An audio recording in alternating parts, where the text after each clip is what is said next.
Does your spouse always feel the need to make you wrong? Hey there, I'm Sharon Pope. I help women who are struggling in lonely and disconnected marriages get the confidence and clarity they need to either fix the struggles inside their marriage or be able to move forward without regret. If you like what you hear, I hope you'll subscribe to my channel. When two people decide to get married, it means they've chosen each other to spend the rest of their life together. But then, several years into the marriage, what started out as two people being inseparable now becomes incompatible. My name is Sharon Pope. I am a master life coach and a 7-time best-selling author on love and relationships. I help women who are struggling in their lonely and disconnected marriages get the confidence and clarity they need to either fix the struggles in their marriage or lovingly release it without regret. You can go to clarityformymarriage.com to explore if there's a fit for you and I to work together today.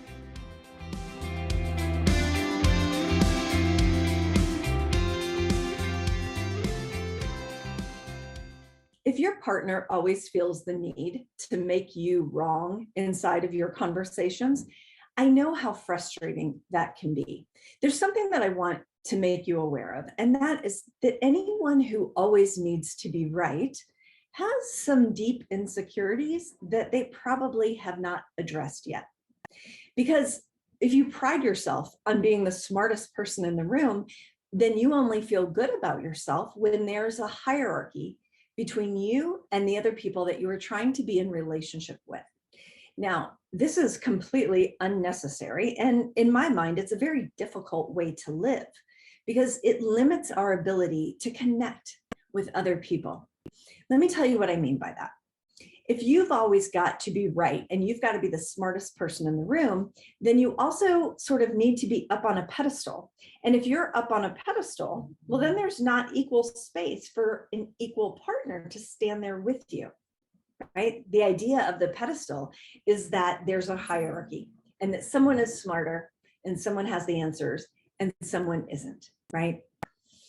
The second thing is that if you always need to be right or your partner always needs to be right, then they automatically have to make you wrong in the process. So of course, that's not a stable ground on which to try to connect to another human being.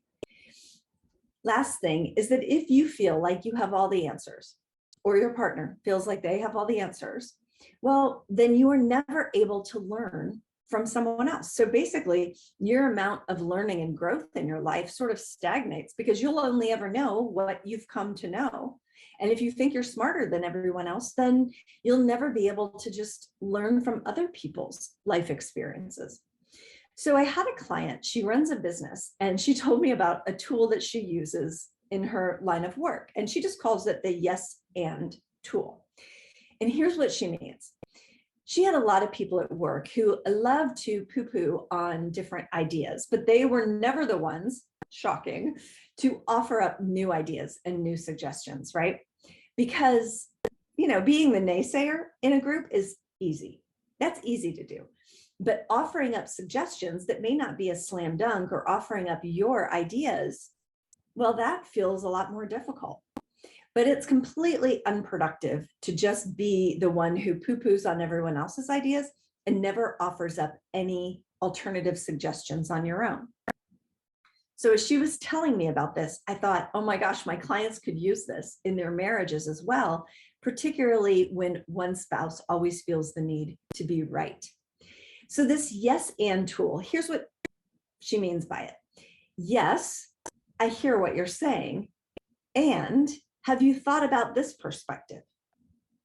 Right? That way your partner still feels heard. You're not having to make them wrong, and you're able to offer your different perspective in a way that your partner is going to be much more likely to receive that information. So this sort of thing happens inside of our marriages all the time. So if you are always feeling like you're the one that needs to be right, or you think that your value as a human being is based upon you having all the answers, then try to employ this yes and tool. Like, let's say your partner is super excited, all worked up about something, and you're not quite as excited. It's okay. You can just say, yeah, yes, I understand why you would be really excited about that. And have you ever thought about this perspective? And you insert your perspective. This is so much more productive than always needing to be right and therefore making your partner always wrong. So if you are ready to evolve your marriage to a new place and really get equipped with some tools that can help you navigate some of these challenges that everyone faces inside their marriage, then I want you to go to clarityformymarriage.com. And from there, you can see if there is a fit for you and I to work together. If you like what you heard, I hope you'll subscribe to the channel. And if you'd like to be notified every time I post a new video, you can click the icon in the upper left corner at the end of this video. Take good care.